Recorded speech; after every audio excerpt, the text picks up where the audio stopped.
The corpse looks at you with bulging white eyes. The face around them does not look human. It's swollen and ready to burst.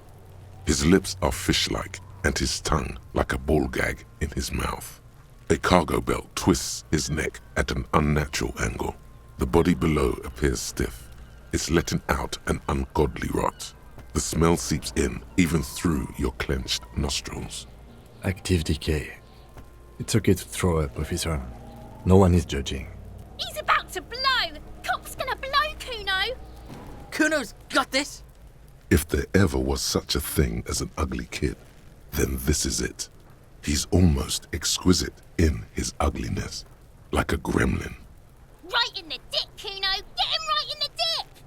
The boy is sweating profusely. His eyes are like two black holes and his jaw is twitching as if trying to break free from the empire of his body. They pay you no heed or pretend not to notice you. Shits himself? The rake, Kuno! You should throw the rake at him, Kuno! The fuck does Kuno know what a rake is? Kuno's not a gardener. We shouldn't do anything. I don't tempt such forces. The language these kids are using, pure unfettered id. There will be no reasoning with those creatures. We'll have to ask this kid some questions. Alright, entertain the Kuno. Show me what you got. What you got there? What you got, huh? Show me what you got. Irregular speech patterns, overconfidence. Could this kid be on drugs? This warrants further investigation into this Kuno. Shitload pig. What's your question? Don't tell the pig shit, Kuno! If I were to want to waste my time, which I do not, I would ask them who he is, how he got there, and the usual. The usual being, have you seen anything out of the ordinary? Or have you seen anything suspicious? Kuno's not a snitch, that's all. Trying to make Kuno sing into the popo phone. Kuno was busy down the road when that shit went down. You heard Kuno. Kuno wasn't even in Martinez. Kuno wasn't in Revachol. Kuno wasn't regional. Kuno didn't smoke the gimp, if that's what you meant. Thanks, Kuno. That's one name you can now cross off the list. The lieutenant takes a quick note in his notebook. Watch out, Kuno! He's trying to fiddle you! He's gonna put his hands on you! Help! Pig's got Kuno! Help! Rape! Help! He's got the Kuno, help! Everybody, please! He's digging his dick out! How did we get here? How did this happen? This makes no sense. We can just leave. There are several footprints in the mud, left by work boots. Anywhere from 6 to 12 pairs have walked here. Maybe more than 12. No, 8 pairs of boots have shuffled back and forth in the mud. 1. Standard work boot, steel reinforced toes, number 46. 2. Standard work boot, steel reinforced toes, number 44. 3. Hobnailed work boot, steel reinforced toes, number 43. 4. Standard work boot, number 45 or 46. You don't know. It's a miracle you can tell the prints apart as it is. The cold must have preserved them. 5. Another standard work boot, steel reinforced toes, number 44. 6. An aberration, light as air, even pace, same make of boot, but number 41. Impossible to tell. Could also have been an adolescent. The gait is undeveloped. You're not bad. It's as if the whole world darkens. Everything else has a thin film of unimportance on it, and the tracks burn in the middle of it, in a strange, beautiful way. 7. The glowing outline of a standard work boot, number 46, but the imprints are twice as deep as the others. The weight exceeds 200 kilograms. 8. And yet another standard work boot, number 44. There's an aberration in the pattern of the sole, however.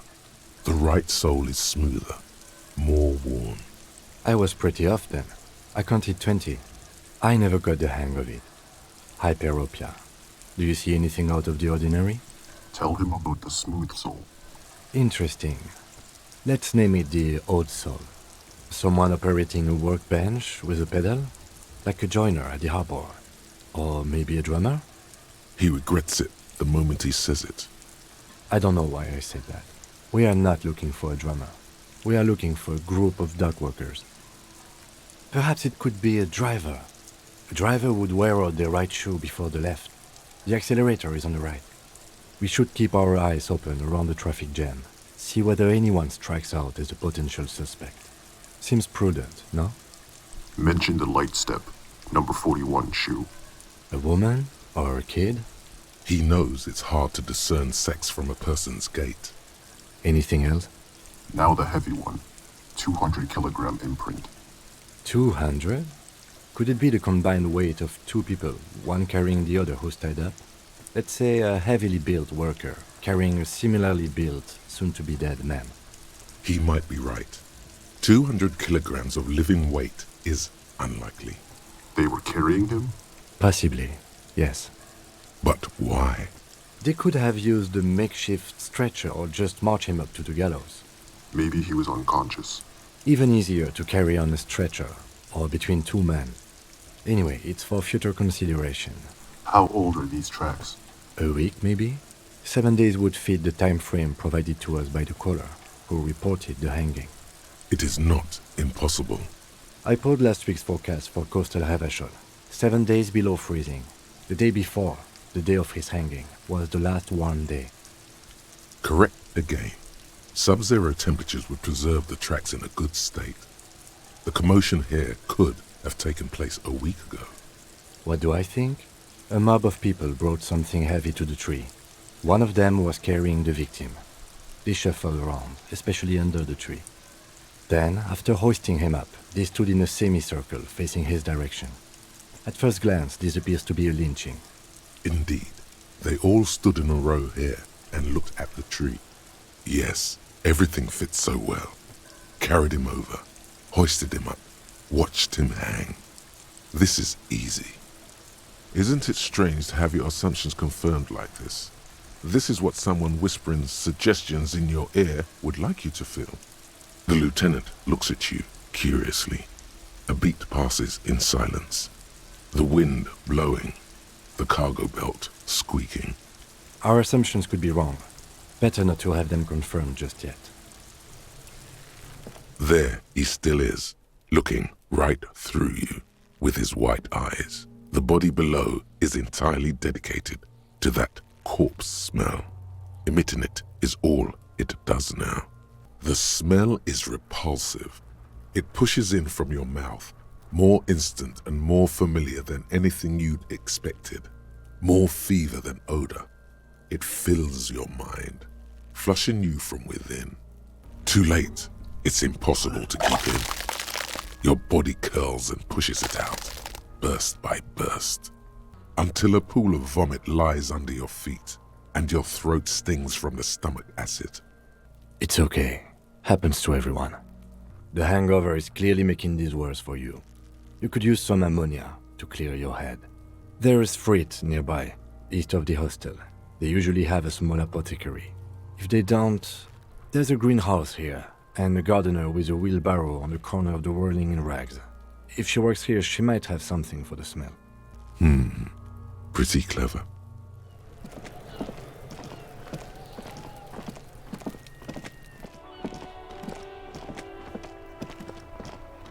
The RCM in Martinez. What can I help you with? We don't see a lot of police around here. Stop looking at her. Look around. What do you see?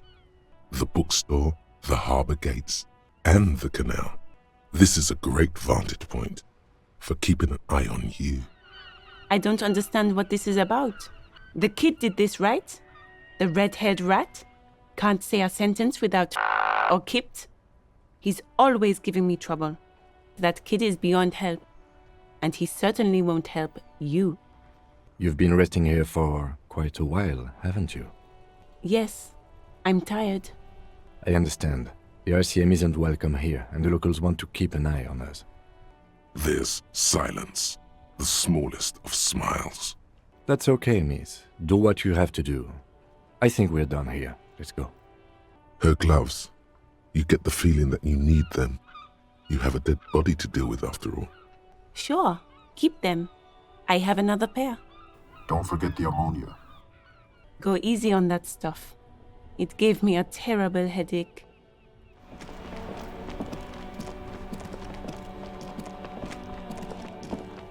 There he still is, looking right through you with his white eyes. The body below is entirely dedicated to that corpse smell. Emitting it is all it does now. The ammonia only makes it worse. The combination forces tears out of your ducts. You manage to keep it in once. The second time, not so much. When the vomiting is done, your cheeks are wet with tears. I've seen strong men turn themselves inside out for hours. You are facing tough odds here. Alcohol withdrawal makes it considerably harder. We should go talk to the locals. Find something else to do while the wind changes. It's pretty bad right now. Give it half an hour. Get yourself together. Clear our head. Then come back and have another go.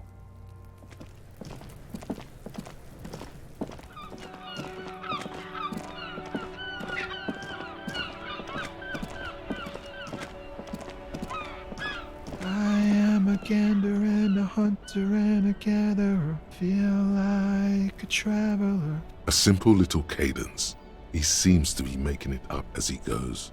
Hey there. It's the jam, my man. It's a traffic jam for the ages. Harbor gates up the street are shut tight. No explanation given. Workers on strike, scabs agitating, an all-around clusterfuck. Meanwhile, we're all stuck here in long-haul limbo for days upon days upon days. Just me and the metal and the tires, the oil and the fumes of mazout. Yeah, imagine. It's been a whole week already. Behind the laugh, however, a touch of sorrow.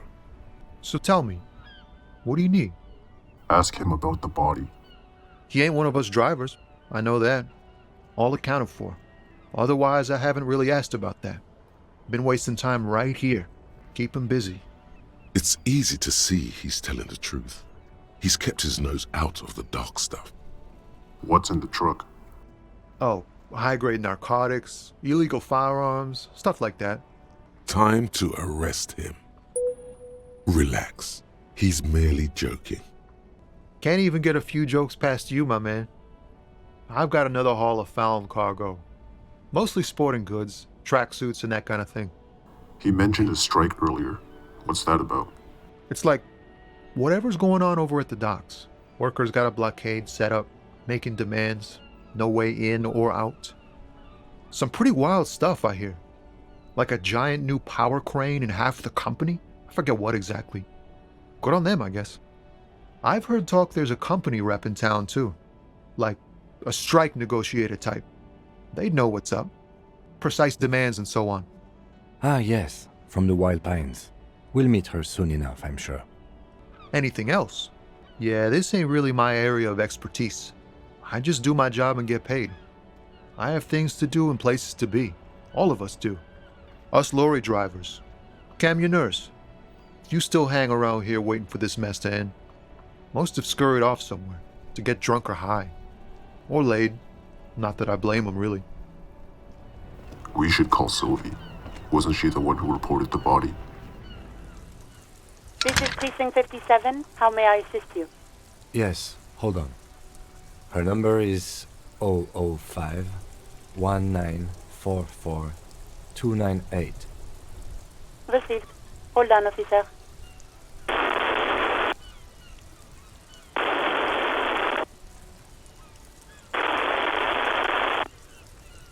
Lieutenant Kitsuragi slowly begins to tap a little rhythm with his right foot. Quite a lot of time has passed. Officer, I have Sylvie Malaika on the line for you. Yes, hello? Hello, officer. What can I do for you? You can hear resentment in her tone. She's not thrilled to be talking to you again. You mean, why did I leave the bar? Honestly, I'm not really comfortable discussing it with you, sir. Why not? Let's just say I left because I needed to get away from someone. It must be that bartender. What? No. This is absolutely not true. I like Gart. I really do. Please, don't bring Gart into this. It's none of your business. I already said I don't want to talk about this. You're messing everything up again. Was she the one who reported the body?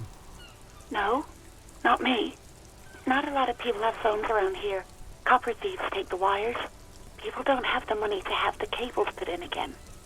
They use the Union's phone, or the one on the coast. But I thought the Union already knew about the corpse. No one calls the police. The Union would get angry. What the Union says goes. People listen to them and they take care of their own, which is like everyone here. So the Union has a phone, and there's one further down the coast. Got it. It was someone else. We'll find them sooner or later, officer. It just might take a while. Martinez is de facto policed by the Dock Workers Union. Words are not necessary to feel the lieutenant's discontent for the situation. I don't know what to tell you, officer. I didn't call you because I didn't want to get in trouble with the others. With the Union. I'm sorry about that, so please don't call me again. Bye. You have obviously done something to upset her at the Whirling in Rags, when she was still working there. I'm not mad, it's just... You were so drunk and so emotional all the time, and then the skewer thing happened. Just made me want to quit. You were the worst client I've ever seen, and I have seen so many assholes in this place. I've had sailors fighting, Union guys grabbing my ass, kids stealing booze. Once a guy was glued to the karaoke machine every night for 2 months. But you, well, you were worse than all of them. Honestly, you were getting borderline aggressive.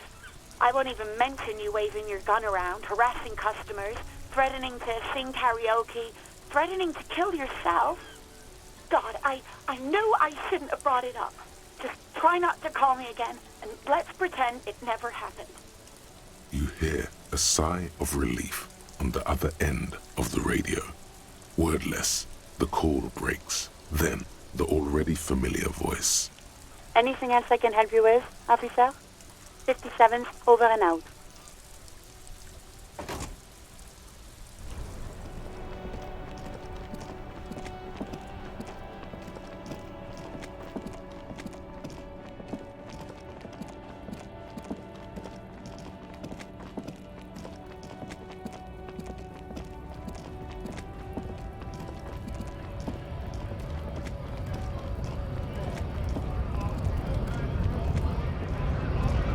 Bastards! We have a right to work! Hold up and stay frosty, everyone. Cops are here. You here to fuck with us? Beat the honest worker down? We're here to fight for a cause. Stripes usually have problems with people who have causes. Right to work! Right to work! Besides, we're not that different. It helps if people see us talking, cops and strikebreakers together. Shows authorities are on our side. Builds confidence. Rights of people, rights of workers, to have gainful employment, to make a salary, and feed their families. His manner of speaking is wooden, the tone of voice bland and uninspired, almost as if compiling replies from a set of learned phrases. Maybe you should ask them the questions, like why we're not allowed to make a living here. Shame on you! We have families to feed, you piece of shit. So do we, Scab. We came here to help the harbor run smoothly in time of crisis. If Union fucks don't want work, they ought to let in those who do want work. I have a question. Why do all these men follow your leadership? You think they follow because I'm big and loud? No. They follow the rules of the market, the rules of the economy, because they were given a job to do! We were promised work. We'd be in there, working, if the bastards hadn't shut the gates. Would take heavy ordnance to bust it open. Could try to get in through the secretary's office. Door's locked. The guards blocking the way to the access panel. And I don't mean the scrawny mess punk either. I mean head measurer. Or whatever he is. Huge Seminese guy standing up there on the overhead passage. Won't let anyone by. The access panel is right behind him. I don't know how the Union has a trained killer up there. But that one's no joke, and my men are tired and hungry. They're workers, not fighters.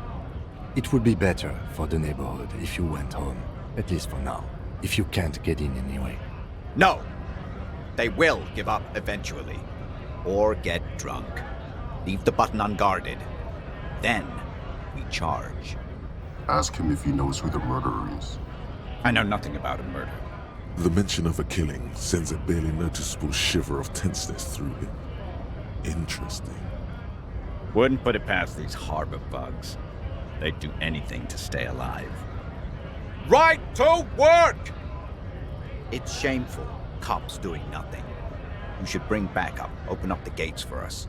Blockading gainful employment for workers is a crime. We are not picking a side in this just yet, sir. Pity. Let us work!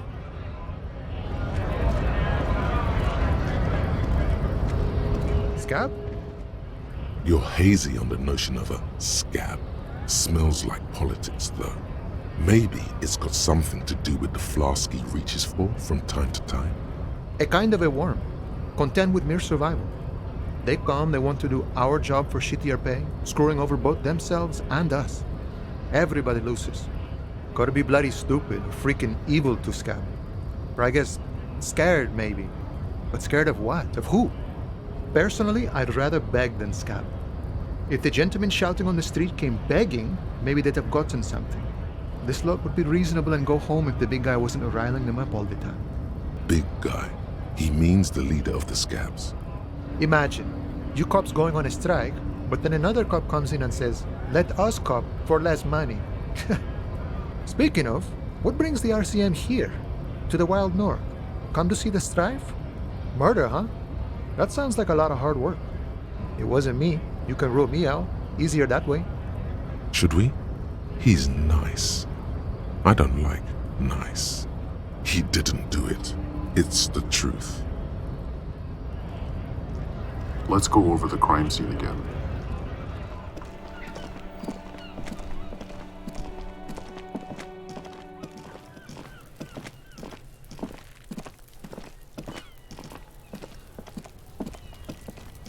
An inconspicuous pile of the roofing material, Eternite.